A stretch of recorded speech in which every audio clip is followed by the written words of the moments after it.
Sara Montiel, la primera española que puso a Hollywood de rodillas y tuvo a los galanes más codiciados del planeta en su alcoba, terminó sus días protagonizando una guerra familiar tan cruel que ni el mejor guionista de telenovelas se atrevería a imaginar. ¿Cómo es posible que la mujer que rechazó a tiranos del cine y enamoró a intelectuales acabara entregando su dignidad y su paz a un admirador cubano 30 años menor, provocando que sus propios hijos, Thaís y Zeus, le declararan la guerra total y se negaran a asistir a su boda?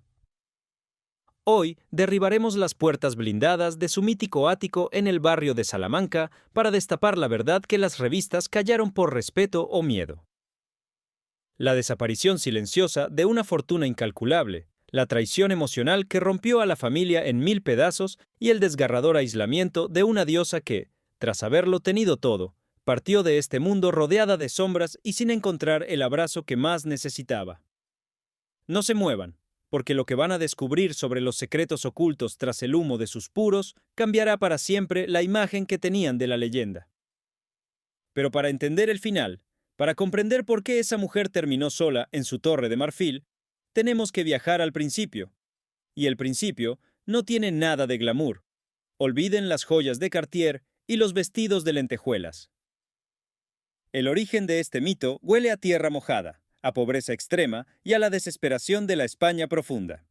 Antonia Abad Fernández, que así se llamaba realmente nuestra protagonista antes de que el mundo la conociera como Sara, nació en Campo de Criptana, en una tierra árida y dura donde los sueños solían secarse al sol como la paja. No nació en una cuna de oro, ni mucho menos.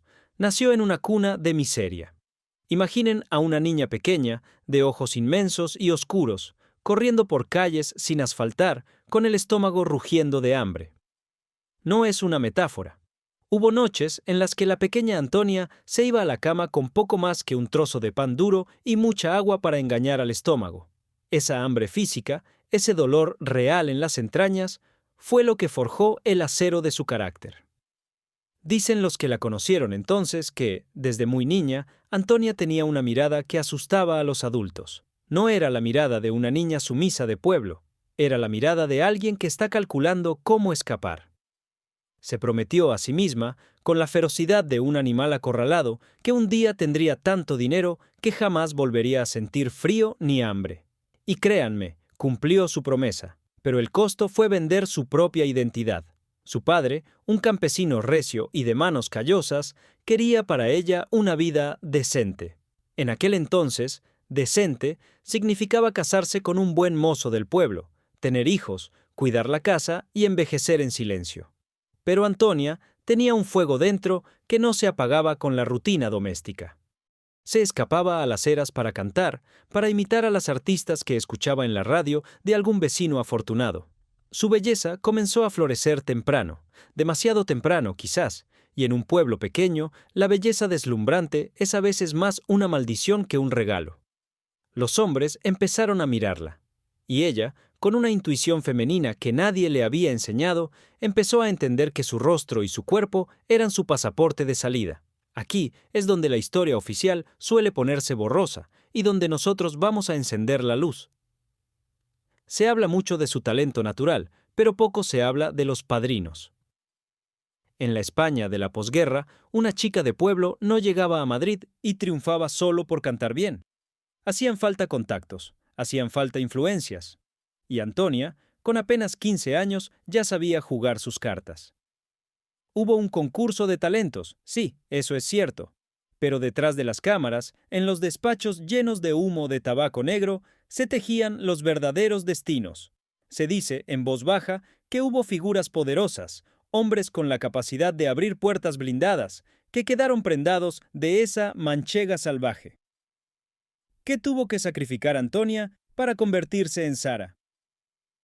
Esa es una pregunta que ella se llevó a la tumba, pero piensen en esto. Una adolescente sola en Madrid, en una época donde la moral era estricta de cara a la galería, pero muy laxa en los privados de los cabarets.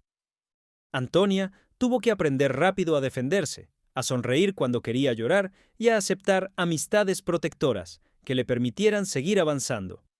Su primer gran salto no fue solo artístico, fue una transformación total. Antonia Abad tuvo que partir de este mundo simbólicamente para que naciera Sarah Montiel.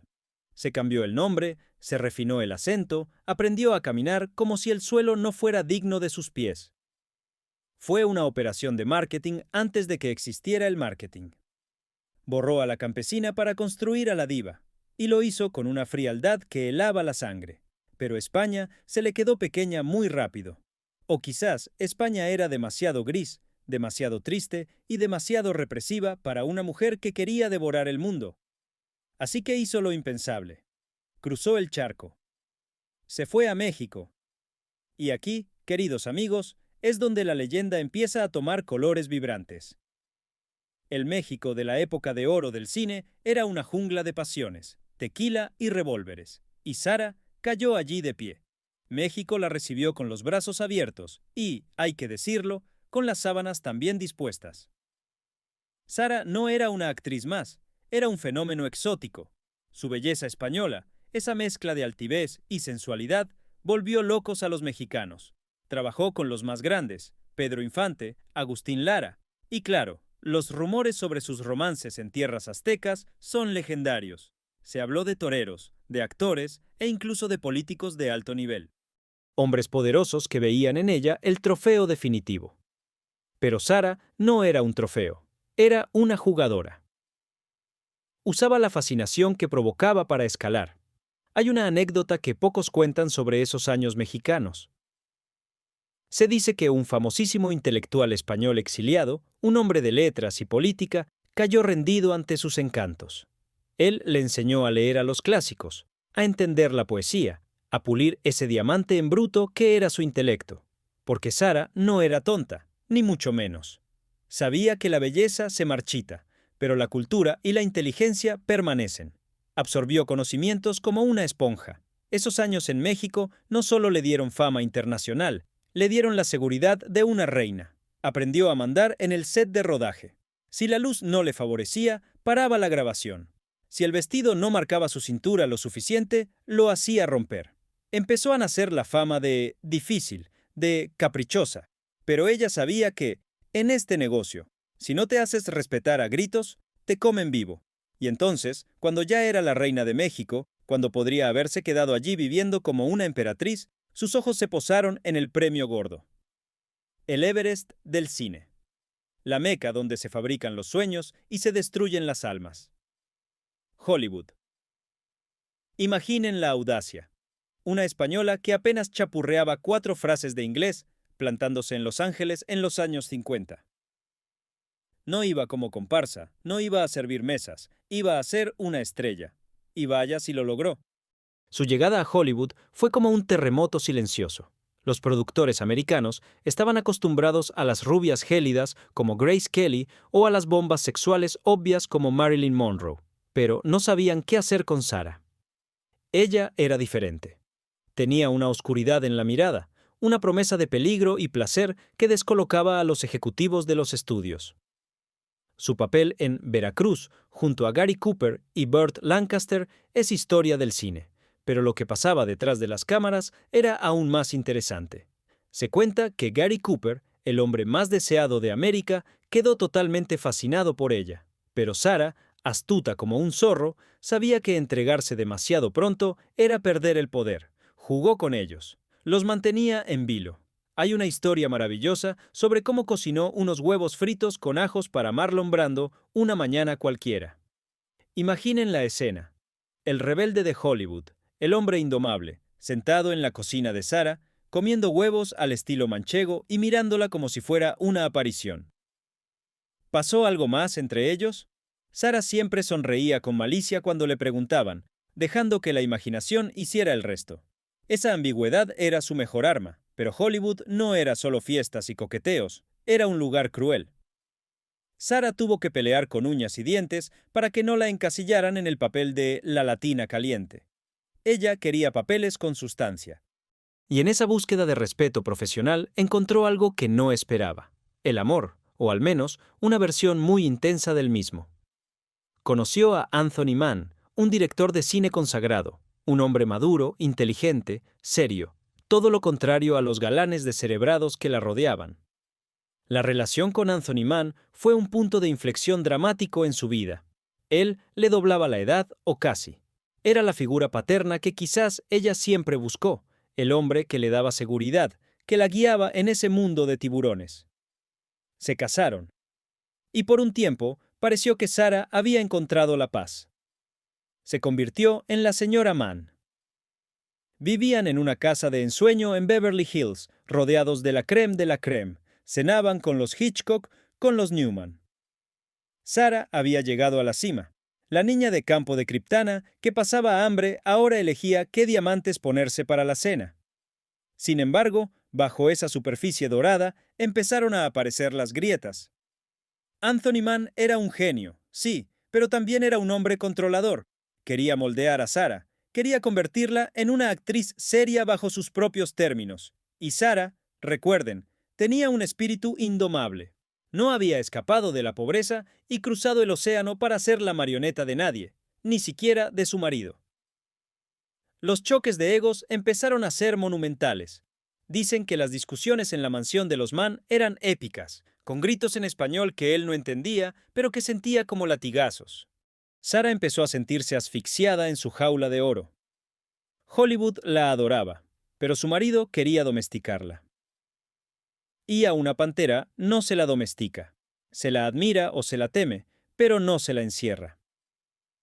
Fue en medio de esta crisis personal cuando le llegó una oferta desde España. Una película pequeña, de bajo presupuesto, algo que parecía un paso atrás en su carrera estelar. Se llamaba El último cuplé.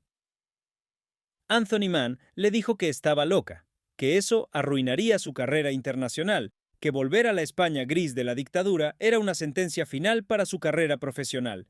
Pero Sarah tenía un instinto animal. Olía el éxito donde otros solo veían fracaso. Contra todo pronóstico, y casi como un acto de rebeldía contra su marido y contra Hollywood, aceptó. Hizo las maletas y regresó a su tierra. No sabía que estaba a punto de cambiar la historia de España para siempre. Y tampoco sabía que ese viaje le costaría su matrimonio, pero le daría algo mucho más grande: la inmortalidad. El regreso de Sarah a España no fue una simple vuelta a casa. Fue el aterrizaje de un alienígena en un planeta gris. Imaginen la España de 1957. Un país en blanco y negro, donde la moralidad se vigilaba con lupa y los suspiros estaban racionados. Y de pronto, llega ella. Sarah Montiel. Con esa piel que parecía beberse la luz, con esos labios que prometían paraísos prohibidos y con una actitud de «aquí mando yo» que ninguna mujer española se atrevía a tener. El último cuplé se rodó con 4 pesetas, literalmente. Los decorados eran de cartón piedra que casi se caía si alguien estornudaba fuerte. El sonido era precario. Todo apuntaba a un desastre monumental, a una película de serie B que nadie recordaría. Anthony Mann, su flamante esposo americano, vio el metraje y se llevó las manos a la cabeza. Le dijo que aquello era indigno de una estrella de Hollywood, que enterraría su prestigio para siempre. Pero Sarah, con esa intuición de bruja que la caracterizaba, sonrió y dijo: «Espera y verás». Y vaya si vimos. El estreno fue una explosión nuclear en la sociedad española. Las colas daban la vuelta a la manzana. La gente se peleaba por las entradas. ¿Por qué? Porque Sarah no estaba actuando.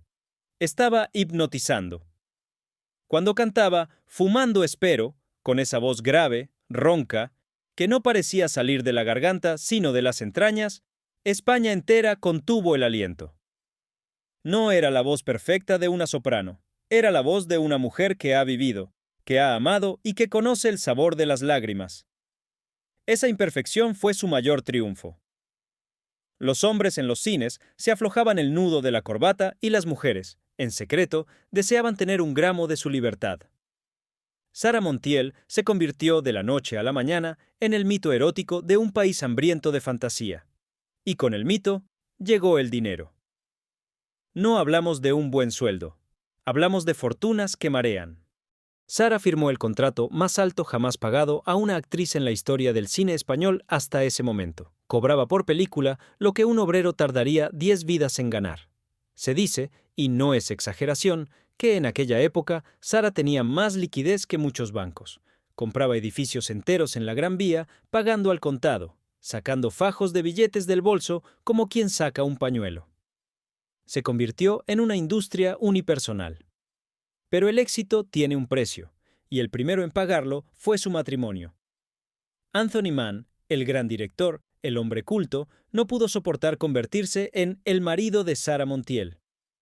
En Hollywood, él era el rey y ella la consorte. En España, él era un simple acompañante que le llevaba el abrigo a la diosa. El ego masculino es frágil, y el de un director de cine aún más. La relación se resquebrajó bajo el peso de los aplausos que solo eran para ella. Se separaron. Sara se quedó sola en la cima, inmensamente rica, inmensamente adorada, pero con el corazón empezando a blindarse. Fue entonces, en la cúspide de su poder, cuando apareció una sombra. Un capítulo que a Sara no le gustaba recordar, y del que se ha hablado poco, quizás porque duele demasiado ver a una mujer tan fuerte caer en una trampa tan vieja. Hablo de José Vicente Ramírez Olaya, conocido como Chente, un industrial, un hombre de negocios, alguien ajeno al mundo del cine. A primera vista, parecía el candidato perfecto, un hombre serio, con su propio dinero, que no buscaba la fama. Sara, quizás cansada de los egos artísticos, pensó que en él encontraría la estabilidad, un refugio lejos de los focos. Se casaron en Roma, en una ceremonia que parecía un cuento de hadas. Pero el cuento se convirtió en una novela de terror psicológico en tiempo récord. Chente no quería a Sara la mujer, quería poseer a Sara el mito, y poseer significa controlar. Los rumores de la época, susurrados en los cócteles de la alta sociedad, hablaban de unos celos que rozaban lo patológico. Se dice que no soportaba verla brillar, que intentaba inmiscuirse en sus contratos, en su vida, en su aire.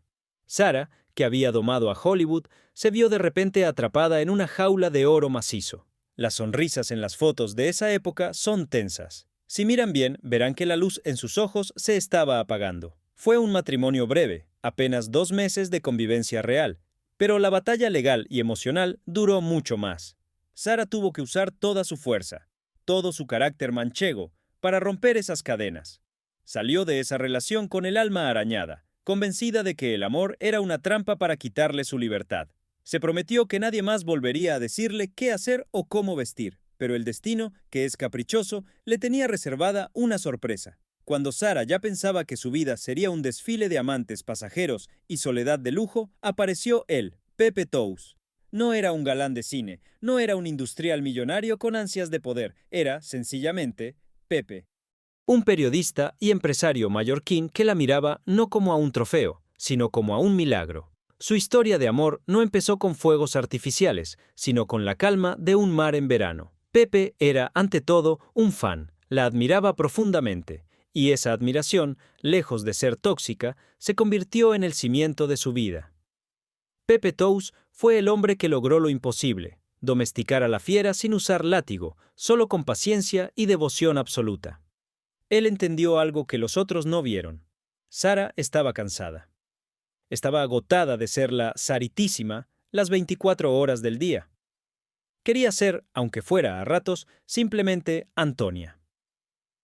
Pepe le dio eso, le dio una familia, le dio una estructura. Se convirtió en su manager, en su protector, en el filtro entre ella y el mundo voraz que quería devorarla. Con Pepe, Sara vivió sus años dorados, no en taquilla, sino en felicidad personal. Se instalaron en Palma de Mallorca, lejos del bullicio frenético de Madrid. Allí, entre ensaimadas y brisa marina, Sara bajó la guardia. Pero incluso en el paraíso había una espina clavada en el corazón de la diva. Un dolor sordo, constante, que el dinero no podía curar. La maternidad. Sara deseaba ser madre con una intensidad que asustaba. Lo intentó, Dios sabe que lo intentó, pero la biología fue cruel con ella. Hubo embarazos que no llegaron a término, esperanzas que se rompieron en pedazos y que la sumieron en depresiones oscuras que la prensa nunca vio. Cada pérdida era una puñalada en su alma. Se sentía incompleta, ¿De qué servía ser la mujer más bella del mundo si no podía acunar a un hijo? La frustración era inmensa. Pepe, siempre a su lado, le secaba las lágrimas y buscaba soluciones. Y la solución llegó, aunque no de la forma tradicional. La adopción. Primero llegó Thaís, una niña que se convirtió en la luz de sus ojos, y luego Zeus. Sara se volcó en ellos con una pasión desmedida. Quizás, y esto es algo que los psicólogos podrían analizar durante años, demasiado desmedida. Habiendo sufrido tanto para tenerlos, los protegió como si fueran de cristal.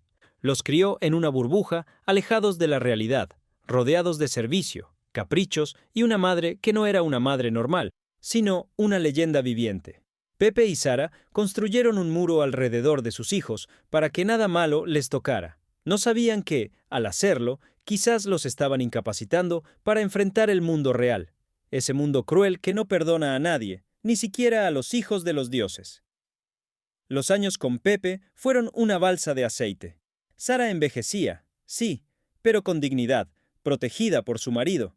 Él llevaba las cuentas, él negociaba las exclusivas, él se peleaba con los periodistas. Sara solo tenía que sonreír y ser ella misma. Se acostumbró a esa seguridad, se acostumbró a que Pepe fuera su cerebro y su escudo. Vivían en una simbiosis perfecta. Él vivía por y para ella, y ella descansaba en él. Parecía que, por fin, la niña de campo de Kryptana había encontrado su final feliz. Tenía dinero, tenía fama, tenía hijos y tenía un hombre bueno a su lado. Pero la vida es traicionera y no le gustan los finales felices eternos. El drama, el verdadero drama que marcaría el inicio del fin, llegó sin avisar. Fue un día cualquiera cuando el pilar central de su existencia se rompió. Pepe Tous, el hombre fuerte, el hombre roca, enfermó, y en poco tiempo partió de este mundo. El impacto para Sara fue cataclísmico. No solo perdió a su esposo, perdió a su brújula. De repente se encontró sola, con 60 y tantos años, al mando de un imperio económico que no sabía gestionar y con 2 hijos adolescentes que habían crecido sin conocer la palabra no. El día del funeral de Pepe, Sara estaba devastada. Oculta tras unas enormes gafas negras, parecía más pequeña, más frágil. Sin Pepe a su lado, los buitres empezaron a sobrevolar. Gestores poco escrupulosos. Amigos que aparecían de la nada. Aduladores profesionales. Todos olían la vulnerabilidad de la viuda rica. Sara intentó mantenerse firme, intentó ser la matriarca, pero el vacío que dejó Pepe era demasiado grande. Y el silencio en la casa se hizo insoportable. Fue en ese momento de debilidad extrema, cuando la soledad mordía más fuerte, cuando se preparó el terreno para el error más grande de su vida. El escenario estaba listo para la entrada del último personaje de esta tragedia, el hombre que haría tambalear los cimientos de su legado y la enfrentaría a su propia sangre. Pero eso, queridos amigos, es una historia que merece ser contada con detalle, porque lo que vino después no fue amor. Fue un espectáculo mediático que nos dejó a todos con la boca abierta.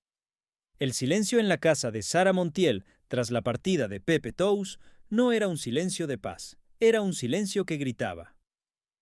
Imaginen esa mansión llena de recuerdos, de discos de oro, de fotos con Gary Cooper y Marlon Brando, convertida de repente en un mausoleo.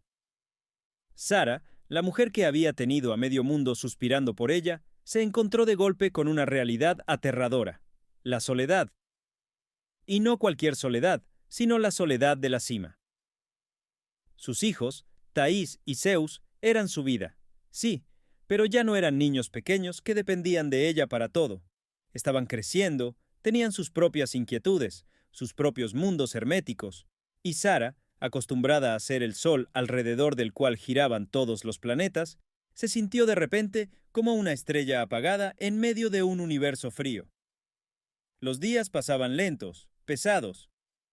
La administración de su inmensa fortuna, que antes llevaba Pepe con mano maestra, se convirtió en un dolor de cabeza.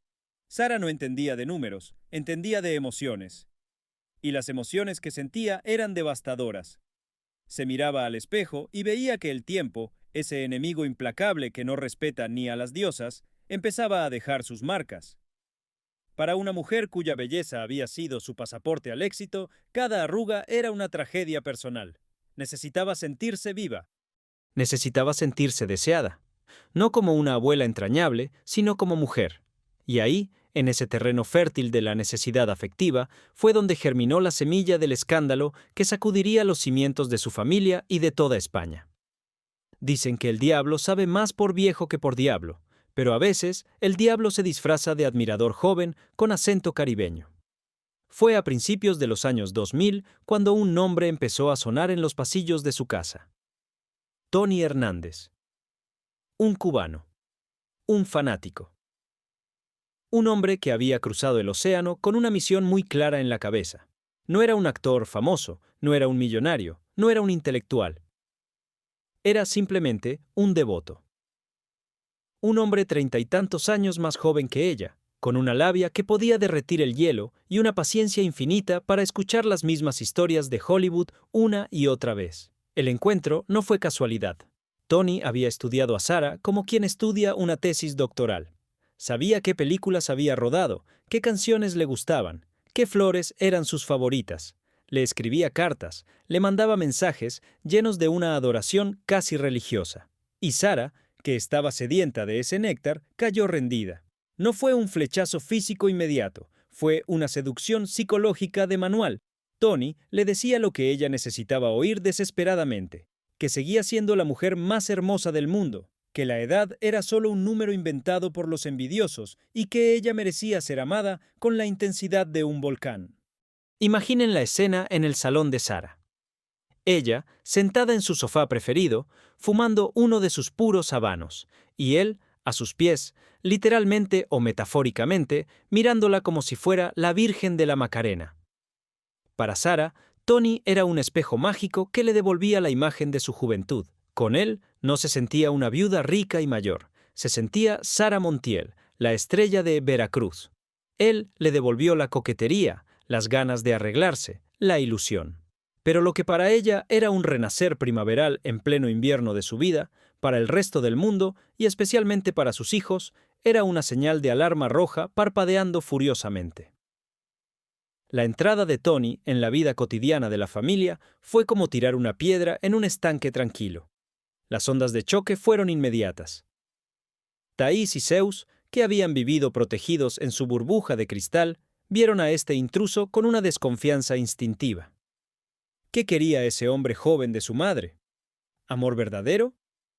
¿O acaso miraba los cuadros de valor incalculable colgados en las paredes con demasiado interés?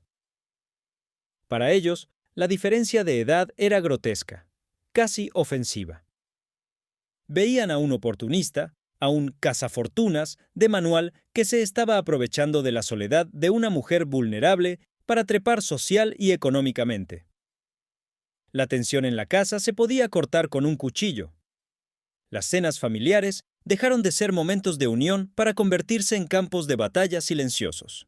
Miradas cruzadas, comentarios irónicos, portazos. Thais, la hija mayor, siempre más protectora y realista, fue la primera en levantar la voz. Intentó abrirle los ojos a su madre. Le dijo, con la crueldad que solo los hijos pueden tener cuando creen que tienen la razón, que estaba haciendo el ridículo. Que ese hombre no la quería a ella, quería su leyenda y su cuenta bancaria. Pero Sarah, cegada por la vanidad y la necesidad de afecto, interpretó esa preocupación como egoísmo. Pensó que sus hijos no querían que ella fuera feliz, que la querían condenar a ser la viuda triste que solo vive para sus nietos imaginarios. «Tengo derecho a vivir», gritaba Sarah en esas discusiones que hacían temblar las lámparas de araña. Y tenía razón, tenía derecho. Pero el precio de ese derecho iba a ser altísimo. Tony, por su parte, jugaba sus cartas con astucia. No se enfrentaba directamente a los hijos, se hacía la víctima. Le decía a Sarah, «Mi amor, ellos no nos entienden. El mundo está contra nosotros porque nuestro amor es demasiado puro». Esa táctica de nosotros contra el mundo es vieja como la humanidad y funcionó a la perfección. Sarah cerró filas con su amante cubano y empezó a ver a sus propios hijos como enemigos de su felicidad. El aislamiento comenzó. Sara empezó a alejarse de sus amistades de toda la vida, esas amigas que, con tacto, intentaban advertirle de que Tony no era trigo limpio. Cualquiera que osara criticar a su cubanito era desterrado de su círculo. Se quedó sola con él. Y Tony ocupó todo el espacio. Se convirtió en su chofer, en su secretario, en su confidente, en su todo. La dependencia emocional se hizo absoluta. Sara ya no daba un paso sin consultar a Tony, y él, poco a poco, fue tomando el control, no de manera brusca, sino con la suavidad de una serpiente que se enrosca. La prensa, siempre hambrienta de carne fresca, olió la sangre. Los rumores sobre el novio cubano de Sara Montiel empezaron a llenar las páginas de las revistas del corazón. Al principio, se trataba como una excentricidad más de la diva. Sara y su nuevo amigo, titulaban. Pero cuando Tony empezó a hablar, cuando empezó a salir en las fotos con esa sonrisa de satisfacción, la narrativa cambió. Se convirtió en el culebrón nacional. España entera opinaba. En los mercados, en las peluquerías, en los bares. ¿Has visto al novio de la Saritísima? Podría ser su nieto. La burla era constante, pero a Sara parecía no importarle. O al menos, fingía que no le importaba. Se puso la armadura de diva, se pintó los labios de rojo fuego y salió a defender su amor contra viento y marea. Lo que nadie sabía es que, de puertas para adentro, la guerra con sus hijos había llegado a un punto de no retorno. Zeus, más tímido y reservado, sufría en silencio, atrapado entre la lealtad a su madre y la evidencia de lo que veía. Thais, sin embargo, se plantó. Hubo un ultimátum. O él o nosotros. Fue un momento dramático, digno de una tragedia griega. Sara, la madre coraje que había movido cielo y tierra para adoptar a esos niños, se encontró en una encrucijada imposible, y eligió. Eligió al hombre que le hacía sentir mujer, aunque eso significara romper el corazón de sus hijos. Esa decisión marcó el inicio de la etapa más esperpéntica y dolorosa de su vida. Sara y Tony anunciaron que se casarían. No iba a ser una boda discreta, íntima, número. Iba a ser un espectáculo, y los hijos, en un acto de rebeldía y dignidad, anunciaron que no asistirían.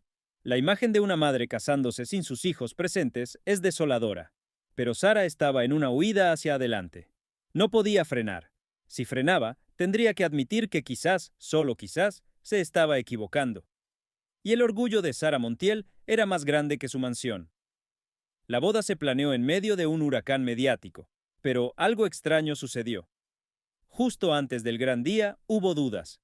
Se dice que Sara, en un momento de lucidez, tuvo miedo. Miedo de perder a sus hijos para siempre. Miedo de que Tony fuera realmente un actor interpretando el papel de su vida. La boda se pospuso, se canceló, se volvió a anunciar. Era un caos. Los periodistas acampaban en la puerta de su casa. Sara salía a los balcones, a veces furiosa, a veces llorosa. Ya no era la estrella inalcanzable de Hollywood, se estaba convirtiendo en un personaje de caricatura, en carne de cañón para los programas de televisión que empezaban a ser cada vez más agresivos. Y en medio de todo esto, Tony Hernández seguía allí, inamovible, sonriendo a las cámaras, asegurando que su amor era desinteresado. Pero había detalles que chirriaban. Gestos, miradas, comentarios sobre proyectos profesionales que quería lanzar con la ayuda de Sara. La gente no es tonta, y el público empezó a verle las costuras al traje de enamorado. Pero Sara estaba ciega, o quería estarlo, porque la alternativa, aceptar que estaba sola y que había comprado una ilusión, era demasiado dolorosa para soportarla. Así que se lanzó al vacío. Se casó. Y con ese sí quiero, firmó, sin saberlo, la sentencia de sus últimos años de paz. La mañana de la boda no amaneció con el sol radiante de las películas románticas, sino con una atmósfera densa, cargada de electricidad estática y murmullos maliciosos. Era octubre del año 2002. El lugar, el ayuntamiento de Majadahonda. No era la catedral, no era una iglesia llena de flores blancas. Era un edificio administrativo frío, rodeado no de invitados de la realeza, sino de una jauría de fotógrafos, cámaras de televisión y curiosos que se empujaban para captar la imagen del año. Sara Montiel, la leyenda de 74 años, dándole el sí quiero a un cubano de 38. Imaginen la escena. Sara llegó vestida como una reina, porque ella no sabía hacer otra cosa, pero en sus ojos, si uno miraba más allá del maquillaje perfecto, había una tristeza infinita. ¿Por qué? Porque en las sillas de la primera fila, donde deberían haber estado Thais y Zeus, había un vacío. Un hueco físico y emocional que gritaba más fuerte que los aplausos de los extraños. Sus hijos, su sangre, aquellos por los que ella habría desafiado a 1000 dragones, cumplieron su amenaza. No fueron. Se quedaron en casa, encerrados en su dolor y en su vergüenza, negándose a validar lo que consideraban una farsa grotesca. Sara tuvo que caminar hacia el juez sola, del brazo de su orgullo herido, intentando sonreír para las cámaras mientras por dentro se le partía el alma. La ceremonia fue breve, casi un trámite, pero el espectáculo que se desató después fue digno de un circo romano. Tony Hernández, ya convertido en el marido, sonreía con esa satisfacción de quien ha conseguido la llave del castillo. Pero, ¿era amor lo que había en sus ojos o era el brillo del triunfo personal? España entera se dividió. Unos se reían, crueles, haciendo chistes sobre la diferencia de edad y la necesidad de Sara. Otros, los más fieles, sentían una pena profunda, ver a la mujer que había rechazado a Marlon Brando casarse con un desconocido que parecía más interesado en las cámaras que en ella, era como ver caer un monumento nacional. Fue el día en que el mito empezó a agrietarse para dejar ver a la mujer desesperada por no estar sola. Y entonces comenzó el carrusel de los platós. Si la boda fue polémica, la vida conyugal fue un reality show retransmitido en directo. Sara y Tony no se fueron a una isla desierta a disfrutar de su amor. Se fueron de gira por los programas de televisión. Tarde tras tarde, noche tras noche, la pareja se sentaba en sillones de Sky para vender su intimidad al mejor postor. Se hablaba de todo, de su vida en la cama, de sus peleas, de la mala relación con los hijos. Sara, que siempre había controlado a la prensa con una mirada, ahora se veía obligada a defenderse de preguntas impertinentes, de burlas veladas, de presentadores que la trataban con una condescendencia insultante. ¿Por qué lo hacía? ¿Necesitaba el dinero? Se dijo que sí, que la herencia de Pepe Tous no era tan infinita como parecía y que el ritmo de vida de la diva era insostenible. Pero había algo más profundo, algo más patológico. Sara necesitaba la luz de los focos como el aire para respirar. Si no salía en la tele, sentía que no existía. ¿Y Tony? Tony era el compañero perfecto para ese viaje al infierno mediático. Él disfrutaba de la atención. Se le veía cómodo, demasiado cómodo, respondiendo preguntas sobre la anatomía de su esposa o sobre los celos de los hijos. La dignidad de la estrella de Hollywood se fue diluyendo entre exclusivas y polémicas baratas. Hubo momentos de verdadero bochorno ajeno, gritos en directo, abandonos de plató, lágrimas de cocodrilo y risas enlatadas. Sara se convirtió en una caricatura de sí misma. Las nuevas generaciones ya no la veían como la actriz de El último cuplé, sino como esa señora mayor que se pelea en la tele con su marido cubano. Fue una degradación lenta y dolorosa. Los que la queríamos de verdad apagábamos la televisión para no ver cómo destrozaban su leyenda en vivo y en directo. Pero, como en toda farsa que se estira demasiado, las costuras empezaron a reventar. La luna de miel mediática duró poco. De puertas para adentro, en el ático de Núñez de Balboa, la realidad se imponía con la fuerza de un mazo. La convivencia no era fácil. Tony, dicen las malas lenguas, empezó a mostrar su verdadera cara. Ya no era el admirador sumiso que le encendía los puros. Ahora quería mandar, quería gestionar la carrera de Sara, quería decidir, quería ser el jefe. Y Sara Montiel no tenía jefes. Nunca los tuvo. Las discusiones, según contaron después las empleadas del hogar, eran monumentales. Se oían gritos a horas intempestivas. Sara le reprochaba que no la defendiera lo suficiente ante sus hijos. Tony le reprochaba que ella siguiera atada al recuerdo de Pepe Tous. El choque generacional también pasó factura. Un hombre de 40 años tiene unas necesidades y un ritmo vital que una mujer de 75, por mucha vitalidad que tenga, no puede seguir eternamente. El aburrimiento se instaló en el sofá de terciopelo. Y con el aburrimiento llegó el desprecio. El final fue tan abrupto como el principio. Apenas un año después de aquella boda, el matrimonio saltó por los aires, y no fue un divorcio elegante, con comunicados de prensa redactados por abogados caros. Número. Fue una guerra de guerrillas. Tony salió de la casa, pero no salió de la vida pública. Siguió yendo a los programas, ahora para hablar mal de la que había sido su musa. Contó intimidades, reveló secretos de alcoba, traicionó la confianza que ella le había dado. Sara, herida en su orgullo de mujer y de estrella, respondió con furia. Me he equivocado, llegó a admitir en privado, aunque en público mantenía la barbilla alta. Pero el daño estaba hecho. Tony Hernández se volvió a Cuba, o desapareció del mapa mediático poco a poco, pero dejó atrás un campo de batalla arrasado. La relación de Sara con sus hijos, Thaís y Zeus, quedó tocada de muerte.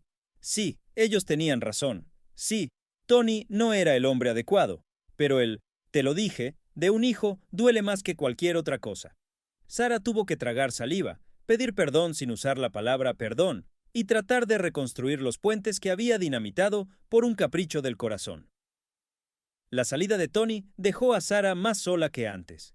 Ahora no solo tenía la soledad de la viuda, sino la soledad de la mujer engañada y humillada públicamente. Se encerró en su casa. Las persianas del ático bajaron un poco más. La vergüenza, un sentimiento que ella apenas conocía, se instaló en su pecho. Sentía que había fallado a su público, a su familia y, lo más importante, a sí misma. La Saritísima, invencible, había sido derrotada por un error de cálculo sentimental. Fue en esta etapa, después del huracán cubano, cuando el cuerpo empezó a pasarle la factura que el alma no podía pagar. Sara empezó a apagarse. Ya no tenía esa energía inagotable. Sus apariciones se hicieron más esporádicas, y cuando salía, siempre iba parapetada tras sus gafas de sol inmensas y sus joyas deslumbrantes, como si fueran un escudo mágico para que nadie viera la tristeza de sus ojos. Empezó a tener achaques, pequeñas visitas al médico que se ocultaban a la prensa. Está perfecta, decían sus allegados. Pero no estaba perfecta. Estaba cansada, cansada de luchar, cansada de aparentar, cansada de ser un mito las 24 horas del día. La economía también se resintió. El divorcio y los años de descontrol financiero habían mermado su fortuna. No es que fuera pobre, ni mucho menos, pero ya no era la dueña de medio Madrid. Hubo que vender propiedades, hubo que ajustar el cinturón, y para una mujer que había vivido en la abundancia absoluta, tener que mirar los gastos era una humillación silenciosa. Se dice que en esos últimos años, Sara pasaba horas revisando viejos álbumes de fotos, acariciando las imágenes de cuando era joven y el mundo era suyo. Se refugiaba en el pasado porque el presente era demasiado gris y el futuro ya no existía. Zeus intentó seguir sus pasos en la música, y Sara, en un último acto de amor maternal, intentó ayudarlo, financiarlo, empujarlo. Pero el talento no se hereda, o al menos no el carisma sobrenatural que ella tenía. Ver que su hijo no lograba despegar fue otra espina en su corazón. ¿Y Thaís? Thaís se convirtió en su sombra, en su enfermera, en su guardiana. La hija que se había opuesto a la boda fue la que se quedó a recoger los pedazos rotos de su madre, una lección de amor incondicional que Sara tardó en valorar. Así llegamos al último acto, al momento en que las luces se apagan y el telón empieza a bajar lentamente. Sara Montiel, la mujer que desafió a Franco, que enamoró a Hollywood y que escandalizó a España, se preparaba para su última escena. Y, como siempre en su vida, sería una escena que nadie esperaba, en un día cualquiera, cuando parecía que nada iba a pasar. Pero la fatalidad, esa vieja amiga de las tragedias griegas, ya estaba rondando el ático de Núñez de Balboa.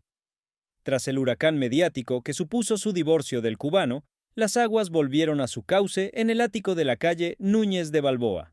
Pero eran aguas estancadas, turbias. La casa, que antaño había sido un hervidero de fiestas, risas y brindis con champán francés, se fue convirtiendo poco a poco en un búnker. Sara, herida en lo más profundo de su orgullo por el escarnio público, decidió echar el cerrojo.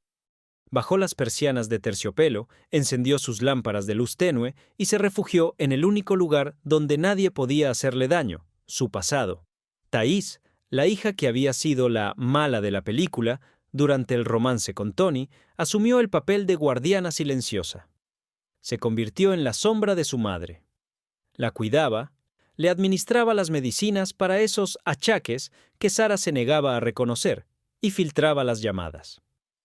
La relación entre ellas se recompuso, sí, pero las cicatrices estaban ahí. Había silencios incómodos en las cenas. Zeus, por su parte, seguía intentando encontrar su lugar en el mundo, siempre bajo la gigantesca sombra de ser el hijo de. Sara lo apoyaba económicamente en sus intentos artísticos, pero en el fondo, con esa intuición brutal que tenía, sabía que el chico no tenía el fuego sagrado que ella tuvo.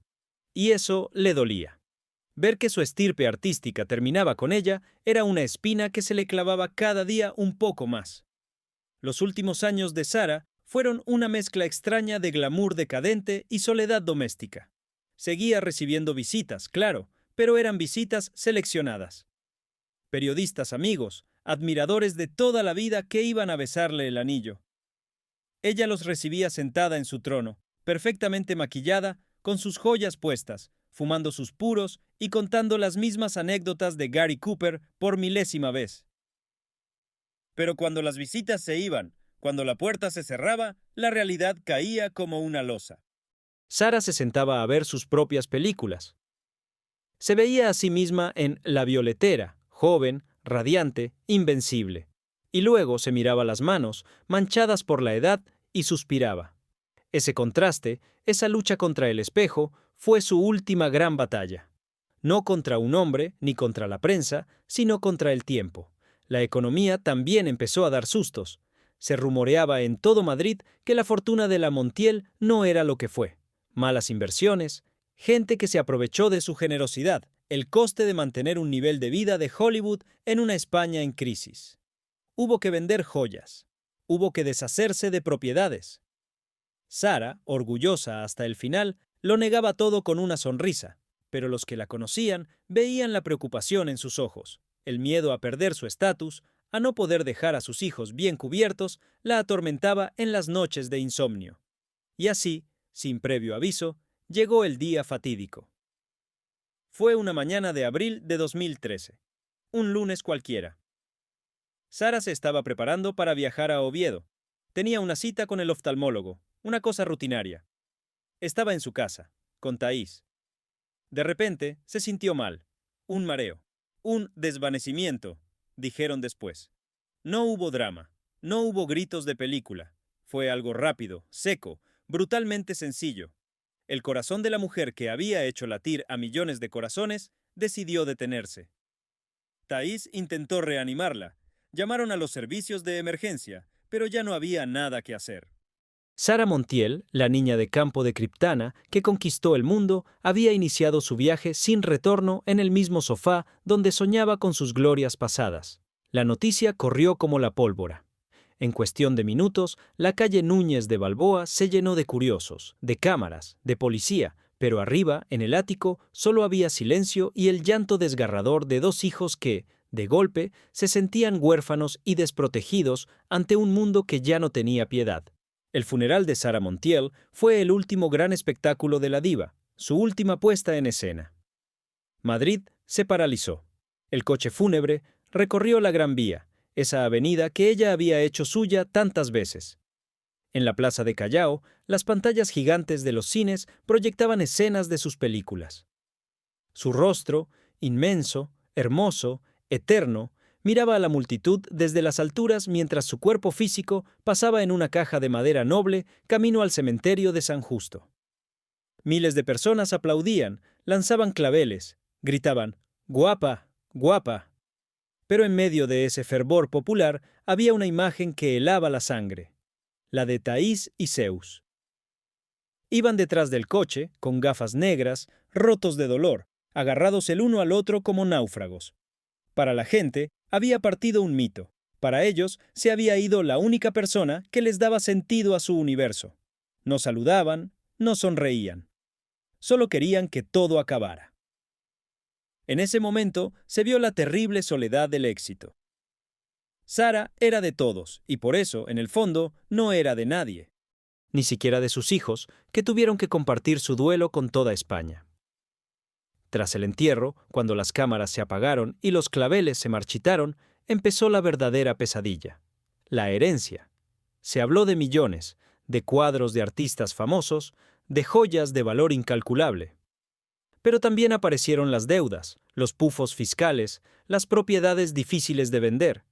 El ático, ese museo de los horrores y las glorias, tardó años en venderse. Nadie quería comprar una casa tan cargada de energía, tan personal. Thais y Zeus tuvieron que malvender muchas cosas para poder pagar los impuestos. La fortuna que Sara había amasado con tanto sacrificio se diluyó como arena entre los dedos. ¿Y qué fue de los hijos? Thais, fiel a su carácter, desapareció. Se borró del mapa, rechazó ofertas millonarias para hablar en televisión. No quiso saber nada de la fama que había consumido a su madre. Vive en el anonimato, quizás buscando la paz que nunca tuvo en esa casa de locos. Zeus, en cambio, intentó seguir en el foco, luchando por una carrera musical que nunca despegó, apareciendo en algún reality show menor, siempre con la etiqueta de hijo de Sara. Es la maldición de los herederos de la gloria, condenados a ser comparados con un gigante al que nunca podrán igualar. Hoy, si pasean por el cementerio de San Justo, verán su tumba. Es sobria, elegante. A veces hay flores frescas, a veces no. Pero el verdadero monumento a Sara Montiel no es de piedra. Es la leyenda de una mujer que se inventó a sí misma, que escapó de la pobreza a base de belleza y talento, y que pagó el precio más alto que se puede pagar: la soledad en la cima. Sara lo tuvo todo: hombres, dinero, fama mundial. Pero su luz se apagó estando sola en su salón, preocupada por el futuro de sus hijos y añorando un pasado que ya no existía. Quizás, y solo quizás, en sus últimos segundos de vida, mientras la luz se apagaba, no pensó en Hollywood, ni en los puros, ni en las joyas. Quizás pensó en Antonia, la niña que corría descalza por la Mancha, y se dio cuenta de que, a pesar de todo el ruido y la furia, nunca dejó de ser aquella niña asustada que solo quería que la quisieran de verdad. Así termina la historia de la última diva. Una mujer que fue diosa para el mundo y misterio para sí misma. Descansa en paz, Sara. El telón ha bajado, pero el eco de tu voz y el humo de tu puro seguirán flotando en el aire de Madrid por siempre.